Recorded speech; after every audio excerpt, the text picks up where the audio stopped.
Doctor, a message from the factory for you. Thank you.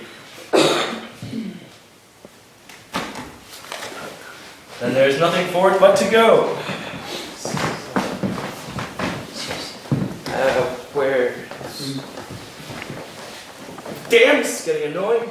Yes, it is too bad, really. You must come back to dinner. No, I cannot do that. I will not have the time.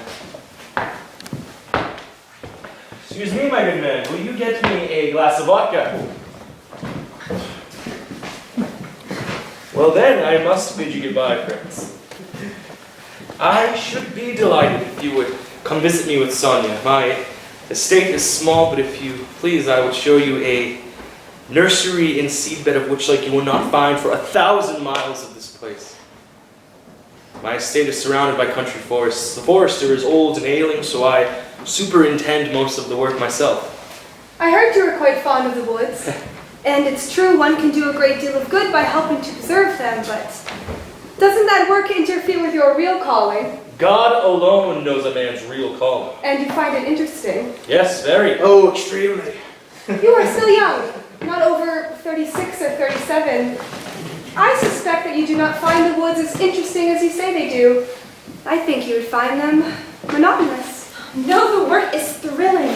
Dr. Astroff watches over the old woods and sets out new plantations every year, and he has already received a diploma and a bronze medal. If you will listen to what he can tell you, you will agree with him entirely. He says the forests are the ornaments of the earth and that they teach mankind to understand beauty and attune his mind to lofty sentiments. Forests temper a stern climate, and in countries where the climate is milder, less strength is wasted in the battle with nature, and the people are kind and gentle. The inhabitants of such countries are handsome, tractable, sensitive, graceful in speech and gesture. Their philosophy is joyous, art and science blossom among them. Their treatment of women is full of Bravo! It's all very sweet, but it's also unconvincing. So, my friend, you must allow me to continue burning firewood in my stoves and building my sheds of planks. You can burn peat in your stoves and build your sheds of stone. I don't object, of course, to the cutting of wood out of necessity, but why destroy the forests? The woods of Russia are trembling under the blows of an axe. Millions of trees are perishing. Rivers are shrinking. The homes of little animals and birds are disappearing. Beautiful landscapes are gone forever. And why? It's because man is too stupid and lazy to bend down and pick up his fuel from the ground. Am I not right? Who but a stupid barbarian would burn such beauty in his stove and destroy so much which he cannot make? Man is endowed with reason and the power to create so that he may increase which has been given to him. Up until now, man has not created, but destroyed. The forests are disappearing, the rivers are running dry, the game is exterminated, the climate is spoiled. Every day the world grows poorer and uglier. Oh, I see a irony in your eye. You are not taking what I am saying seriously, and very well, it may just as well be nonsense. But when I pass by a peasant forest that I have preserved from the axe, or I hear the rustling of a young plantation I set out with my own hands, I cannot help but feel a bit responsible for improving the climate.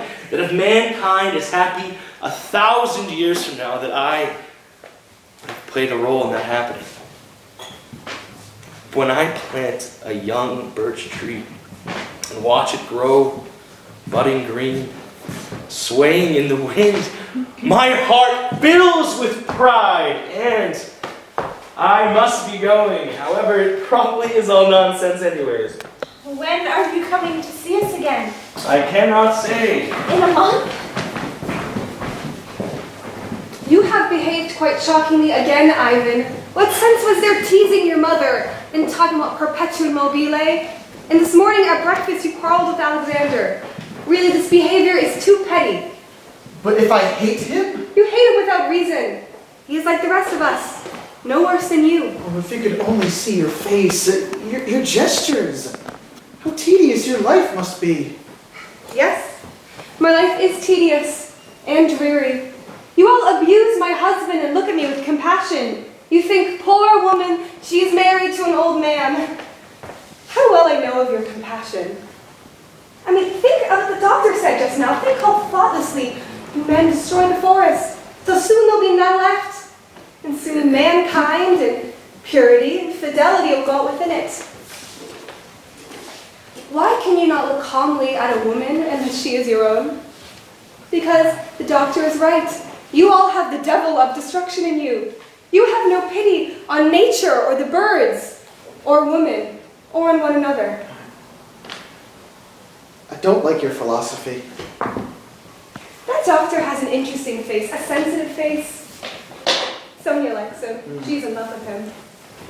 I can understand why. You know, this is the third time he's been here since I've come, and you've not had a real conversation with him or really made much of him. He thinks I'm unbearable. Do you know, Ivan, the real reason why you and I are such friends? Because we are both lonely and unfortunate. Yes, unfortunate. Don't look at me that way. I don't like it. How else can I look at you when I love you? You are my life, my joy, my youth. I know that my chances of being loved in return are infinitely small and do not exist, but I ask nothing of you. Only let me look at you and listen to your voice. Hush! Someone will overhear you. Let me speak to you of my love. Do not push me away, and this alone will be my greatest happiness. This is agony.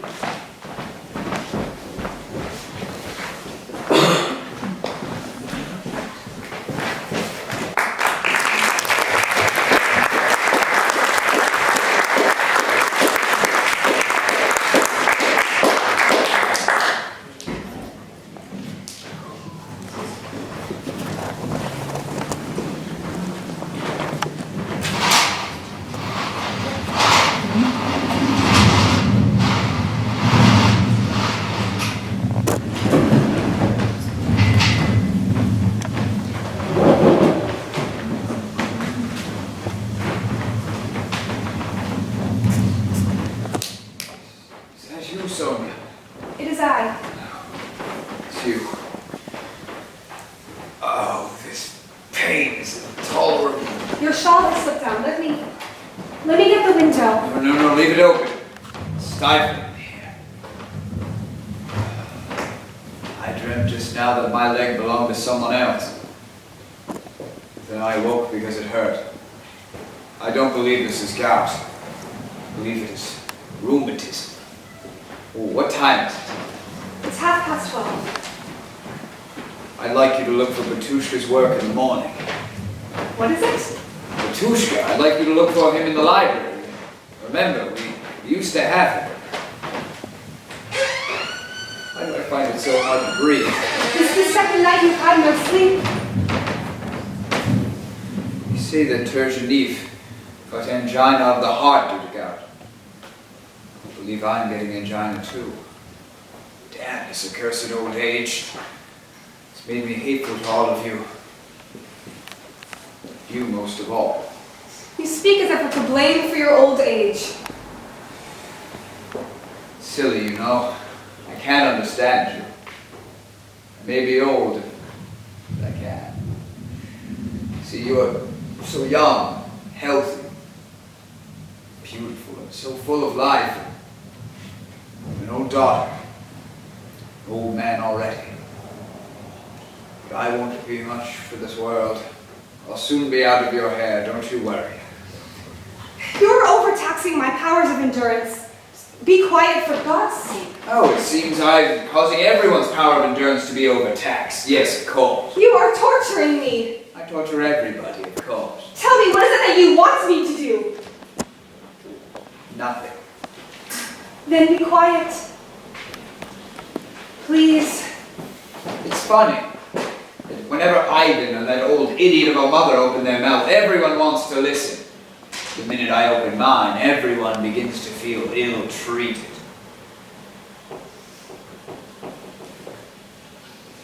What do you mean?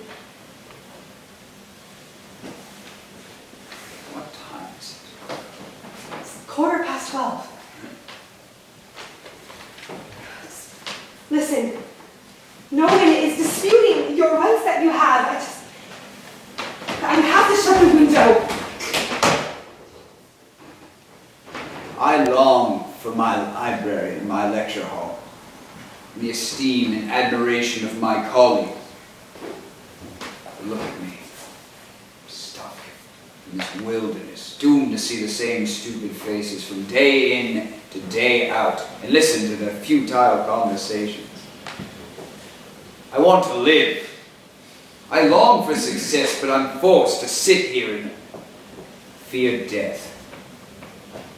You won't even forgive me for being old. Wait, just have patience. In 4 or 5 years, I shall be old myself.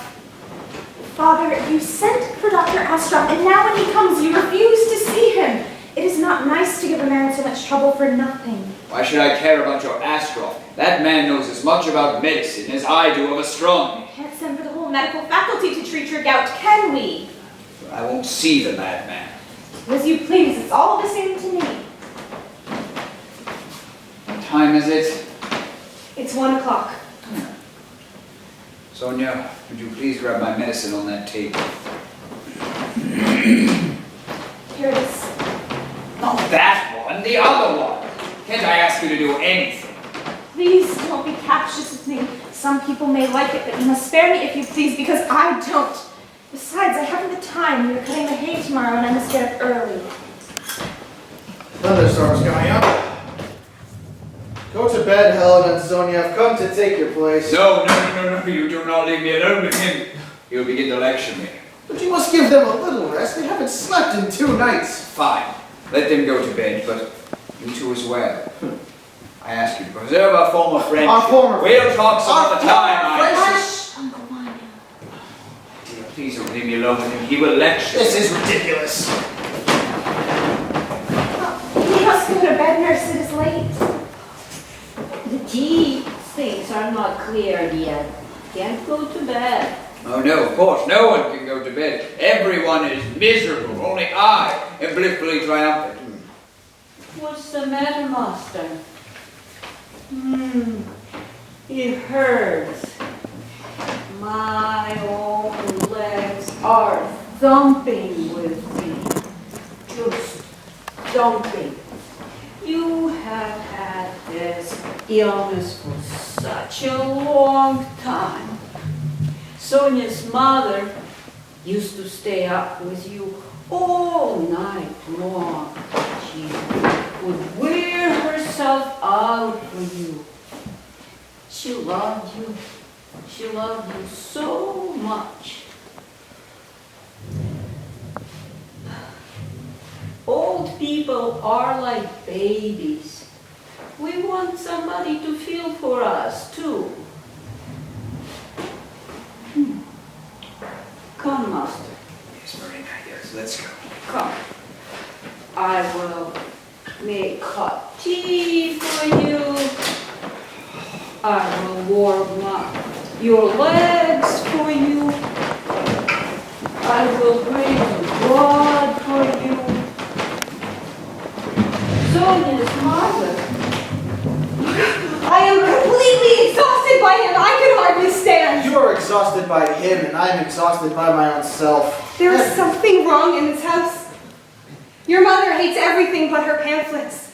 The professor is vexed, and he doesn't trust me, and he fears you. And Sonia is angry at me and with her father, hasn't spoken to me for 2 weeks.